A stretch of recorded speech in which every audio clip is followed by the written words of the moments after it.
Boa noite, que a paz, a graça, o amor, a prosperidade, a saúde, que é sua, que é seu, que todas as bênçãos que já foi destinadas a você alcancem e permaneçam na sua vida.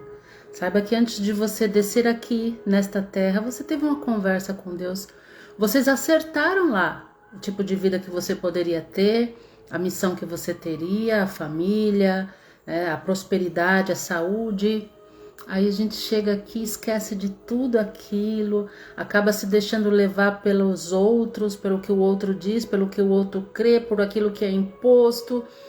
E vamos nos fechando nesse mundo material, nos esquecendo de onde viemos, nos esquecendo de quem somos. E acaba dando ruim, né? A gente precisa voltar, se reconectar com o divino que somos, com o divino que habita em nós. A leitura de ontem ficou bem ruinzinha, o som de fundo virou som de frente, ninguém merece, né? É uma leitura gostosa, é um aprendizado, é uma coisa para você ouvir, para você ler várias vezes, até que aquilo seja incorporado à sua vida, ao seu dia a dia, então precisa minimamente estar agradável. Então vou fazer a leitura de ontem de novo, vou refazer e excluir aquela, tá? A gente começou ontem, eu estava na página 18, tá? E ele começa, como ele faz o livro a partir dos seminários que ele apresenta, tem perguntas, então ele fez o livro a partir dessas perguntas e as respostas. E aí ele começa. Qual é o maior obstáculo para vivenciar esta realidade? Não foi aqui que a gente começou, né?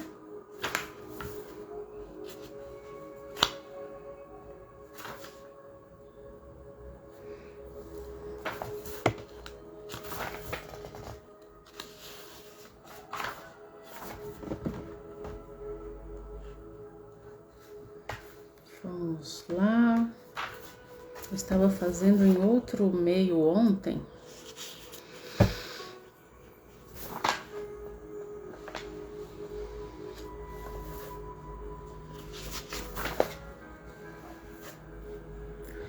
É isso mesmo.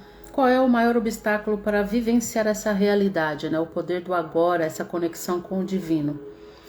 O maior obstáculo é identificar-se com a mente. Isso faz com que estejamos sempre pensando em alguma coisa. Ser incapaz de parar de pensar é uma aflição terrível, mas ninguém percebe porque quase todos nós sofremos disso e então consideramos uma coisa normal. O ruído mental incessante nos impede de encontrar a área de serenidade interior que é inseparável do ser. Isso faz com que a mente crie um falso eu interior que projeta uma sombra de medo e sofrimento sobre nós. Examinaremos esses pontos mais adiante. O pensador compulsivo, ou seja, quase todas as pessoas, vivem um estado de aparente isolamento, em um mundo povoado de conflitos e problemas, um mundo que reflete a fragmentação da mente em uma escala cada vez maior. A iluminação é um estado de plenitude, de estar em unidade e, portanto, estar em paz. Em unidade tanto com o universo quanto com o eu interior mais profundo, ou seja, o ser, o divino que habita em nós. A iluminação é o fim dos conflitos internos e externos, mas também da aterrorizante escravidão do pensamento. Que maravilha de libertação! Se nos identificamos com a mente, criamos uma tela opaca de conceitos, rótulos, imagens, palavras, comparações, julgamentos, definições, que bloqueia todas as relações verdadeiras. Essa tela se situa entre você e o eu interior, entre você e o próximo, entre você e a natureza, entre você e Deus. É essa tela de pensamento que cria a ilusão de separação, uma ilusão de que existe um você e o outro totalmente à parte. Esquecemos o fato essencial de que debaixo do nível das aparências físicas formamos uma unidade com tudo aquilo que é. Por esquecermos, quero dizer que não sentimos mais essa unidade como uma realidade evidente por si só.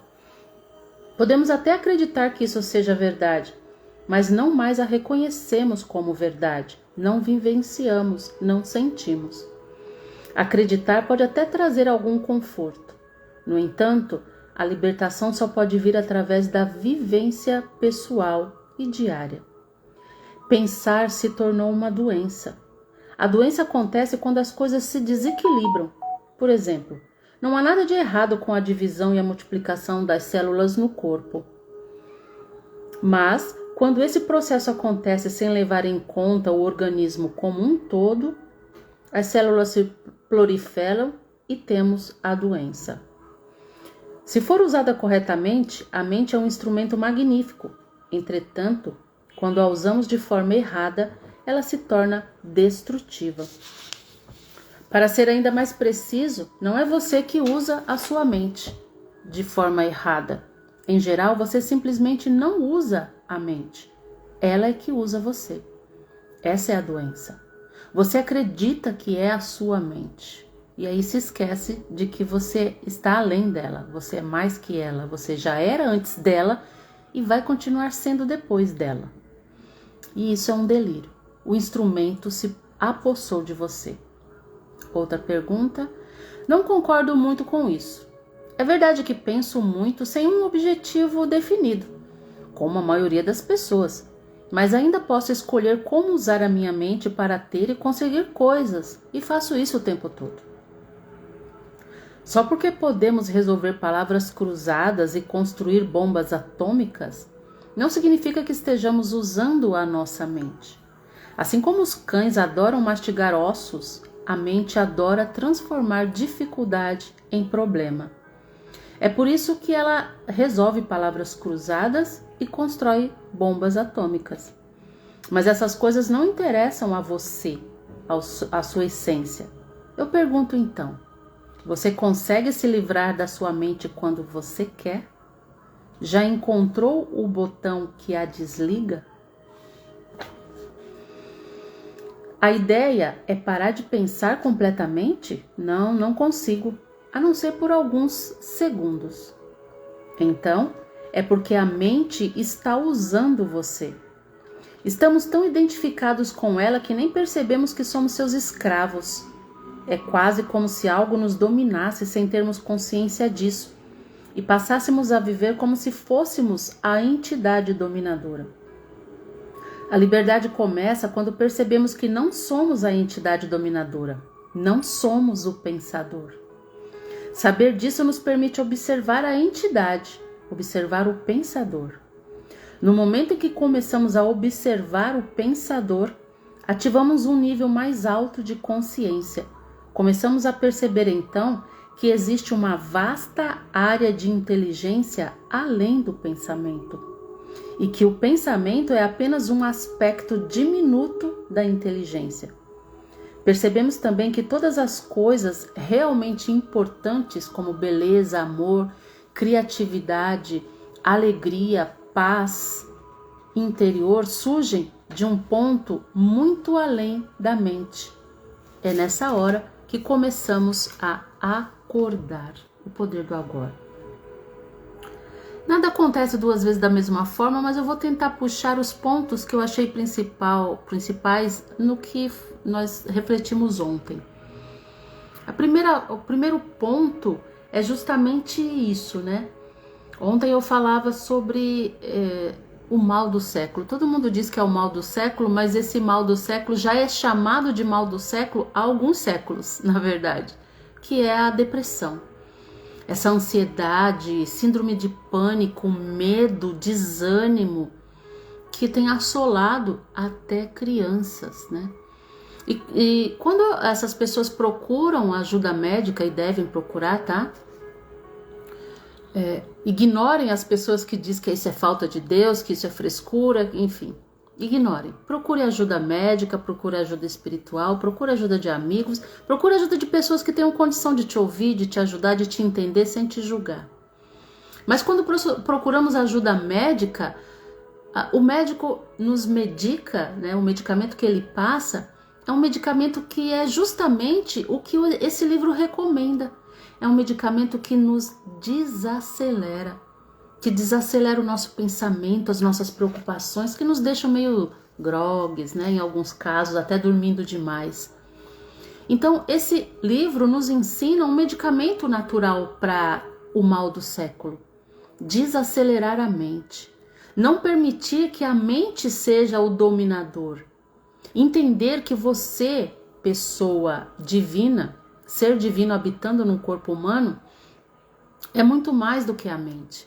Você já existia antes da sua mente, né, que é o intelecto. A mente é a parte, nossa parte humana, o nosso ego, né, aquilo que tem nome, sobrenome, número de RG, número de CPF. É o nosso ego, é a nossa mente, é o nosso ser humano.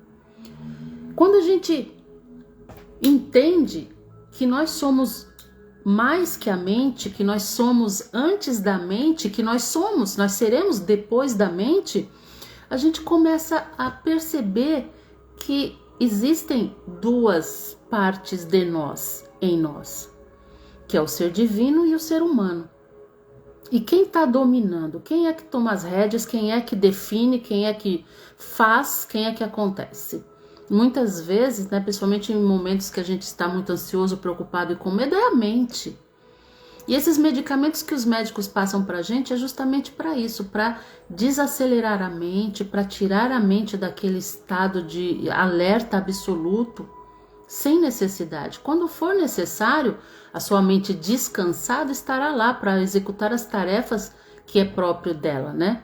Mas quando não for necessário, né, que é o que ele diz, o poder do aqui e agora, esteja no agora, sem as preocupações do amanhã, sem remoer as coisas do passado, esteja no agora.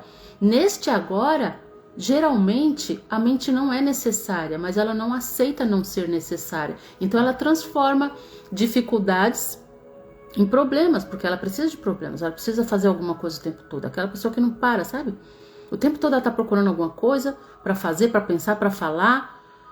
Ela não consegue diminuir o ritmo, ela não consegue acalmar o interior, ela não consegue contemplar o tempo frio, o calor, o sol, a lua, as flores, o vento. Ela não consegue se contemplar como o ser, o mais importante ser que habita este planeta. Somos nós, os seres humanos, né? Imagem e semelhança de Deus. Ela não consegue. E quando nós não conseguimos isso, infelizmente, a gente precisa buscar químicas, né? Auxílios químicos que estão nos remédios para nos ajudar a fazer isso.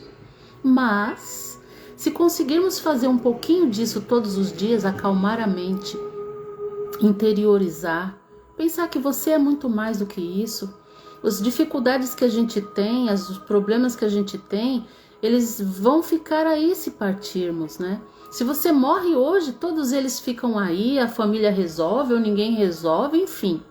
Você não é os seus problemas, você não é essas dificuldades, você precisa encontrar quem você é.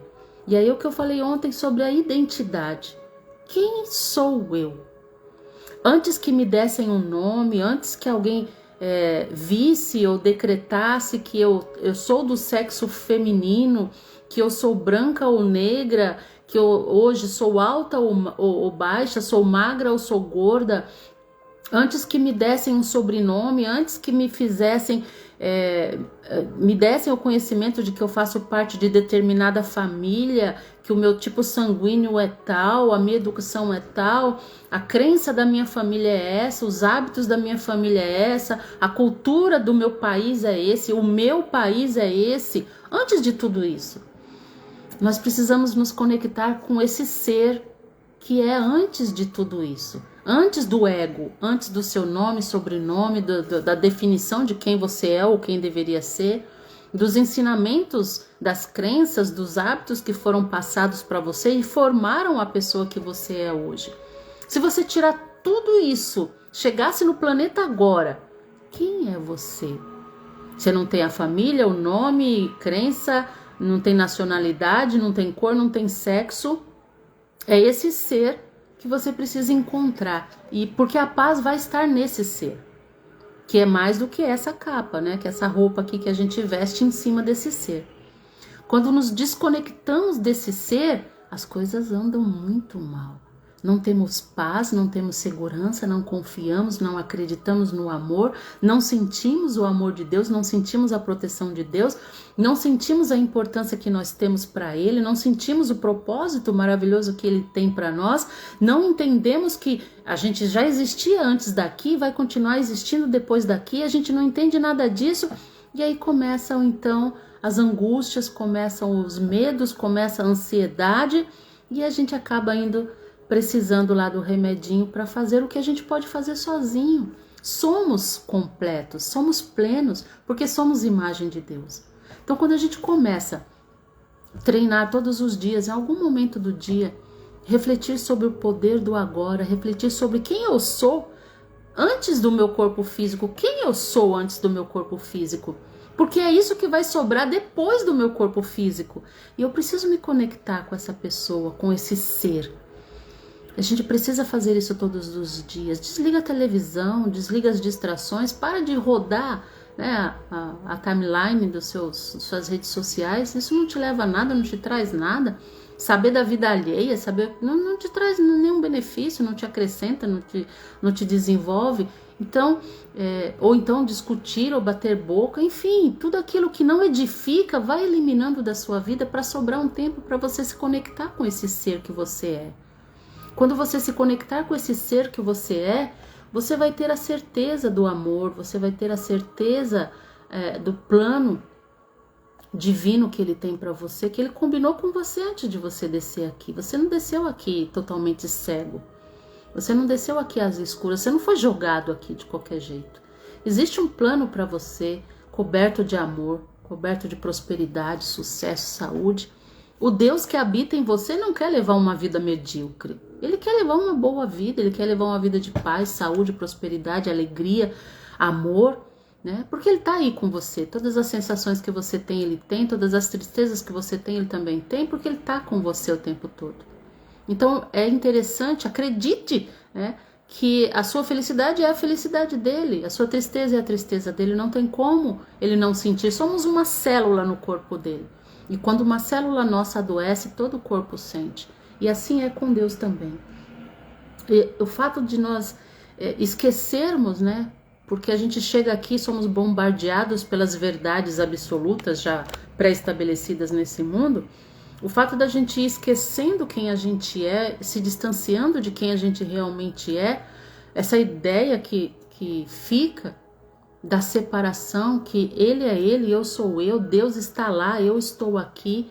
Não conseguimos mais ver o outro como irmão, não conseguimos mais nos compadecer do sofrimento do outro, não conseguimos ter paciência com os defeitos do outro, não conseguimos amar ao outro, e a gente tem tanto medo de não ter, de perder, de faltar, que a gente se torna egoísta e guarda para si, não dá para ninguém, e quer acumular e quer guardar, mesmo que o outro esteja precisando de um pão. Você pensa, eu tenho 2 pães, eu vou comer um hoje, vou guardar o outro para amanhã.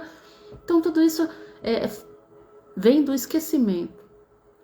Esquecer quem somos, esquecer que esse planeta foi criado para nós. E nada falta nele, nada falta.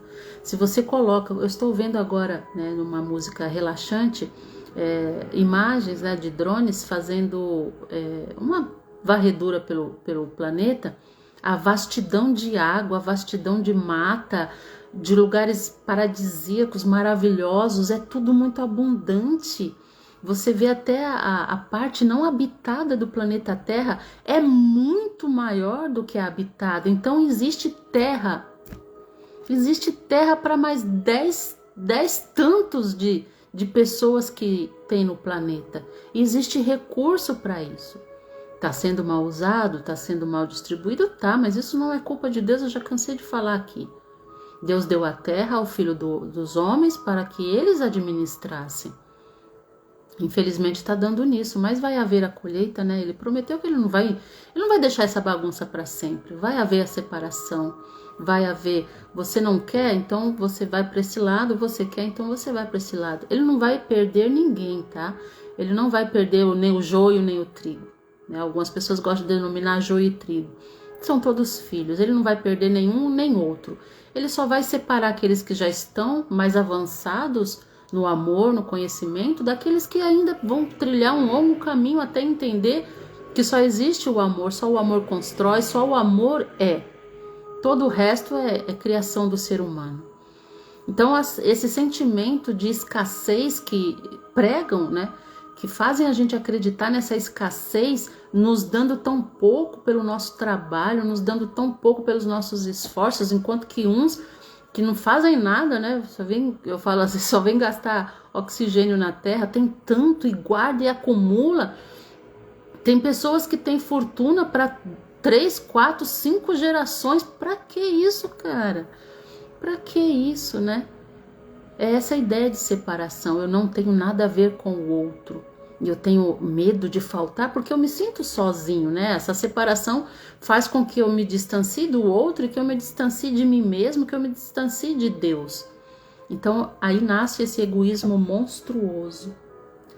Então, vamos prestar atenção e ver, tirando tudo aquilo que nos foi dado como verdade, ensinado através de crenças, hábitos, cultura ou vivências nossas também. Antes de tudo isso, vamos encontrar esse ser que nós somos antes de tudo isso e que vamos permanecer, esse ser que vai permanecer depois de tudo isso. Faça meditações 15 minutos por dia, 5 minutos por dia, dentro do ônibus, lavando louça, não tem problema. Faça uma meditação prestando atenção no agora, esteja no agora. A mente procura problema, não deixa ela fazer isso. Começa a colocar uma coleira na mente e vai puxando essa cordinha até ela ficar aqui, ó, domada. Não deixe que ela tome conta de você. Sempre que a gente tem uma dificuldade, ela transforma num problema gigantesco, parece que não vai ser resolvido. E isso é tão verdade que se você olhar os problemas que você já passou, que quando você passava, você dizia que não ia conseguir, que não tinha jeito, que não tinha fim, que você não ia aguentar, e você tá aí. Então a mente cresce demais os nossos problemas, minando a nossa força, tentando nos convencer de que não vamos conseguir, que somos incapazes. Isso quando as pessoas também não fazem isso, né? Vamos encontrar o ser. Quando você encontrar o ser que é você, você terá respostas para muitas coisas. A melhor de todas elas, né? O melhor de todos os presentes que você vai encontrar é uma paz. Uma paz, uma certeza do amor, uma certeza de quem você é, de onde você veio, para onde você vai e quem é contigo. Quem está contigo, te amando e querendo o teu bem. Isso é a força que você precisa para mudar a sua vida. Isso eu te garanto, por experiência própria. É manter, mas precisa silenciar, precisa diminuir esse barulho, essa agitação, mergulhar nas águas calmas do seu interior, lá onde habita o ser. Fica com Deus, Deus te abençoe agora e sempre. Eu te desejo e eu te envio bênção sobre bênção, que todas as tuas necessidades sejam supridas, que todos os seus sonhos realizados, os sonhos que você alimenta no teu coração há muito tempo, foram traçados lá em cima antes de você vir para cá, entre você e Deus. Ele também tem interesse em realizar os seus sonhos. Confia, estude, medite, vote-se para Ele que é você aí dentro. Fica com Deus.